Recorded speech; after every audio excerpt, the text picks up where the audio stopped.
జగన్మోహన్ రెడ్డి ఇంటి ముందున్న CC footage ఇవ్వమంటే ఆయన ఇవ్వలేదు. ఇది గత 6వ తారీఖున మొన్న ఉర్లాం నర్సింపేట మండలం శ్రీకాకుళం జిల్లాలో ఒక బంగారం షాప్లో దొంగతనం జరిగింది.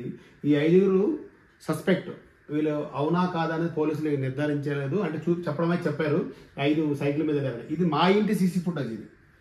ఇది యాక్చువల్గా మా ఇల్లు. ఇది మేము 5 కెమెరాలు పెట్టుకున్నాను. 5 కెమెరాలకు సంబంధించి ఆ రోజు 4 అవర్స్ పాపం పోలీసులు అందరూ 10 మంది వచ్చి కష్టపడి మరి ఈ సీసీటీవీ 4:30 ఎర్లీ మార్నింగ్ 4:30కి 5గురు సైకిల్ మీద వెళ్ళారు. సైకిల్ మీద లైట్లు పట్టుకున్నారు. ఆ బ్యాగు అన్ని అక్కడ కూడా కనబడ్డాయంట. ఏదైతే బంగారు సప్ల సీసీ ఫుటేజ్ ఇవ్వడానికి మనం సీసీ కెమెరాలు పెట్టుకుని దేనికి రేపు మనకు అవసరమే పోలీసులు రమ్మంటే వస్తారా? ఆ మాత్రం ఉండాలి కదా పోలీసు అంటే. ఎవరికైతే మాజీ ముఖ్యమంత్రి గారికి అలానే మనము పోలీసు సహకరించాలి. కనీసం ఊరికి 2-3 సీసీ కెమెరాలు ఉంటే ఏం జరుగుతుంది, ఊర్లోకి ఎవరు వెళ్తున్నారు ఎవరు వస్తారో తెలుస్తుంది. పోలీసు వారు కూడా అవగాహన పెట్టి అందరితో మాట్లాడిపించి ఈ సీసీ కెమెరాలు ప్రతి గ్రామానికి వచ్చేటట్టు చూసుకుంటే ప్రతి పల్లెటూరు కూడా ఏం జరుగుతుందో మానిటర్ చేయడానికి కూడా బాగుంటుందని మా యొక్క మనవి. దయచేసి పోలీస్ శాఖ, ఎస్పీ గారు అన్ని జిల్లాలకు మీరు శ్రీకాకుళం కాదు అన్ని జిల్లాలు కూడా ఇలా చేస్తే బాగుంటుందని నా పర్సనల్ వ్యక్తిగత అభిప్రాయం.